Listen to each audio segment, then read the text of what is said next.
Hi everyone, আজকে শুভ রথযাত্রার শুভেচ্ছা সবাইকে জানাচ্ছি। তো এদিকে আমি আর ভাই যাচ্ছি জানো কোথায়, রথ টানতে। তো দিদির বাড়ি যাচ্ছি। আগের দিন আমরা রথ বানিয়েছি, তো এখন যাচ্ছিলাম গিয়ে একটু সাজাবো বলে। তো এদিকে দেখো রাস্তাটা খুবই খারাপ ছিল, তো ঠিক করছিল। তারপরে দেখো আমরা বেরিয়ে পড়েছি, তো এসে গেলাম দিদির বাড়ি। তো এদিকে দেখো ভাই ঠিক করছিল, সাজাচ্ছিল দুজনে মিলে। আর এদিকে দিদি সব কিছু পুজোর আয়োজন রেডি করছিল। তো অবশ্যই তোমরা বলো রথটা কেমন হয়েছে। আর ভগবানকে খুব সুন্দর লাগছে দেখো ভেতরে। তো এদিকে আমরা খুব সুন্দর করে একটু পুজো করে নিলাম বাড়িতে। তো এখানে আমরা এখন রথ নিয়ে বেরোবো। আর এদিকে দেখো দিদি সব কিছু রেডি করছিল। তো এইদিকে না আমরা ছোটো ছোটো বাচ্চারা মিলে সবাই মিলে গিয়েছিলাম, খুবই ভালো লাগছিল।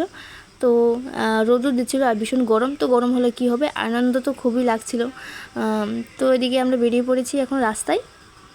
আর এদিকে দেখো চাকাটা একটু ঠিক করছিল সেই ছেলেটা। ওকে তো ছোট্ট ছেলে বললে তো ও বলবে তুমি ভিডিওতে আমাকে ছোট ছেলে বলেছো, তো বেশ বড় হয়েছে। তো এদিকে দেখো আমরা রথ নিয়ে এখন মেন রাস্তায় চলে এসেছি। আরেকটা কথা, এখানে না বড় রথ আসে না, কিন্তু ছোট ছোট রথ আসে, খুবই ভালো লাগে। দু তিনটে রথ দেখেছি, খুব সুন্দর লাগছিল ছোটো ছোটো রথ।